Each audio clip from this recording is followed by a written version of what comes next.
So finally the Odissi का teaser trailer leak हो गया थिएटर्स के अंदर। इससे पहले इंट्रोडक्शन लीक हुआ था मूवी का, लेकिन अब पूरा टीजर लीक हो गया, वो भी बहुत अच्छी क्वालिटी में, जो कि ट्विटर पे अवेलेबल है। आप चाहें तो देख सकते हैं अगर अभी तक डिलीट ना किया गया हो तो। वैसे मैंने उस वीडियो के अंदर भी बहुत कुछ बताया था और वैसा कुछ अब टीजर को देख के भी समझ में आ रहा है। जैसा मैंने कहा था कि एक्सपेक्टेशन थोड़ी शिफ्ट करनी पड़ेगी, वैसा कुछ अब इस टीजर को देखने के बाद भी समझ में आ रहा है। वैसे टीजर की शुरुआत होती है ओडेसियस से, जिसकी हमें जर्नी देखने को मिलेगी। जब वो ट्रोजन हॉर्स से निकला था ट्रॉय को जीत करके या वहां हमला करके, तो उसके बाद उसकी डेंजरस और खतरनाक जर्नी की कहानी हमें देखने को मिलेगी, जहाँ पे उसका सामना बहुत सारे क्रिएचर से हुआ था। क्रिएचर मतलब मॉन्स्टर आप यहाँ पे समझ सकते हैं, और भी अजीबोगरीब क्रिएचर, साथ में गॉड से भी सामना हुआ था और भी बहुत सारी डेंजरस चीजें उसने देखी थी। बहुत खतरनाक तूफानों से सामना हुआ था, समुद्र की बहुत भयंकर लहरों से, खतरनाक एनवायरनमेंट से सामना उसका हुआ था। वो सारी चीजें हम इस टीजर के अंदर भी देख सकते हैं। वैसे यहाँ पे मैंने कहा कि मॉन्स्टर क्रिएचर देखने को मिलने वाले हैं, तो इसका मतलब ये नहीं कि टीजर के अंदर उसको पूरी तरीके से दिखाया गया। यहाँ पे हमको ग्लिम्स देखने को मिले हैं, मॉन्स्टर्स के भी, क्रिएचर्स के भी, और साथ में गॉड के भी ग्लिम्स देखने को मिले हैं। और टीजर देखने के बाद मुझे ये समझ में आ रहा है कि यहाँ पे क्रिस्टोफर नोलन का ये मानना है कि जो ओडेसियस था उसने अपनी इंटरप्रिटेशन के हिसाब से चीजों को डिफाइन किया। उसको लगा होगा किसी चीज को देख के कि वो मॉन्स्टर है, इस वजह से उसने उसको गलत इंटरप्रेट किया, ये इनका मानना है। इसी वजह से ये ह्यूमनली जो पॉसिबल हो सकता है इस अर्थ के ऊपर, उस हिसाब से अपने हिसाब से इंटरप्रेट करके ये अपने हिसाब से क्रिएचर्स को और गॉड्स को दिखाने वाले हैं। मे बी यहाँ पे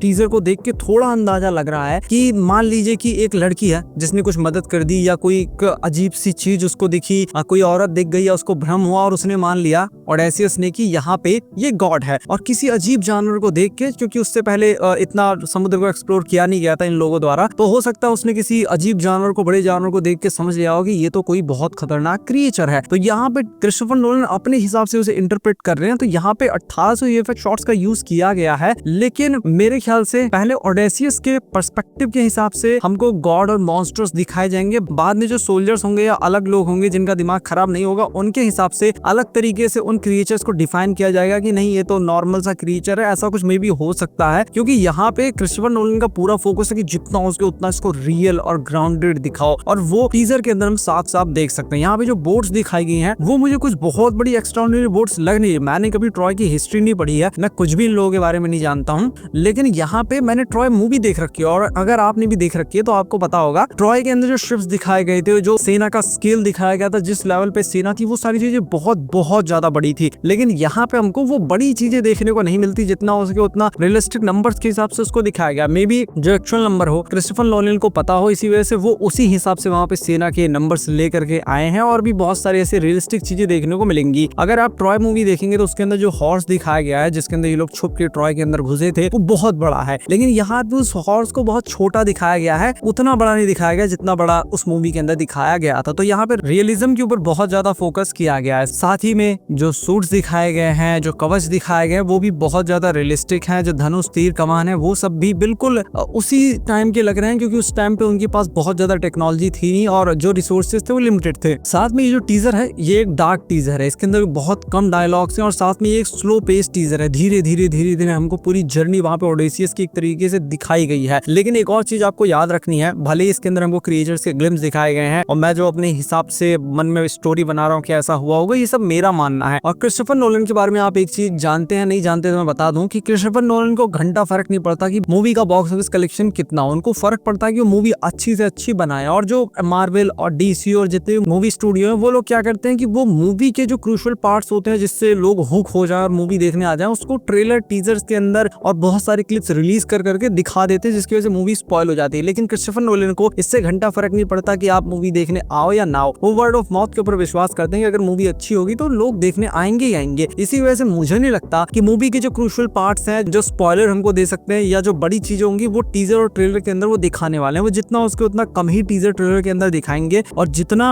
अच्छी चीज होगी, जो मूवी का कोर होगा, उसको वो सब मूवी के अंदर ही दिखाएंगे। मूवी को बिल्कुल भी स्पॉइल नहीं करेंगे, जो कि काफी अच्छी बात है। इसी वजह से मुझे नहीं लगता कि एक टीजर या ट्रेलर या इंट्रोडक्शन के बिहाफ पे पूरी मूवी को जज करना चाहिए, क्योंकि यहाँ पे डायरेक्टर का पर्सपेक्टिव अलग है। उनको बॉक्स ऑफिस कलेक्शन से कोई फर्क नहीं पड़ता। उनका मानना है कि मूवी अच्छी बननी चाहिए, जैसे कि इंसेप्शन अच्छी बनी थी, जैसे कि डार्क नाइट राइसेस अच्छी बनी थी। उसके अंदर भी तो बहुत ग्राउंडेड चीजें दिखाई गई थी, लेकिन फिर भी वो one of the best movie है बैटमैन की। तो इसी वजह से मेरा मानना है कि मूवी देखने के बाद ही हम बता सकते हैं एक्जैक्टली कि मूवी कितनी अच्छी है। बाकी इसके अंदर हम टॉम हॉलैंड को देख सकते हैं, इनको देख सकते हैं, और भी बहुत सारे एक्टर्स को देख सकते हैं, लेकिन मैंने ज़ेंडाया को इसके अंदर नहीं देखा। लेकिन वो है मूवी के अंदर, जिनको मे बी जब ये यूट्यूब पे आए आई है, जब इसका फुल फ्लेश ट्रेलर रिलीज किया जाए तब हम उनको देख पाएंगे। अभी के लिए मैं क्रिस्टोफर नोलन के ऊपर विश्वास कर लेता हूँ। बाकी टीजर मुझे अच्छा खासा लगा है, बहुत अच्छी अच्छी चीजें ये दिखा रहा है, और जो जर्नी इसके अंदर दिखाई जाने वाली है ना, उसको देखने के लिए मैं काफी एक्साइटेड हूँ कि किस तरीके से क्रिस्टोफर नोलन इंटरप्रेट करेंगे उस जर्नी को और हमको क्या दिखाएंगे। बाकी अगर आपने टीजर ट्रेलर देख लिया तो आप बताइए आपको कैसा लगा। मैं मिलता हूँ आपसे अपनी नेक्स्ट वीडियो में।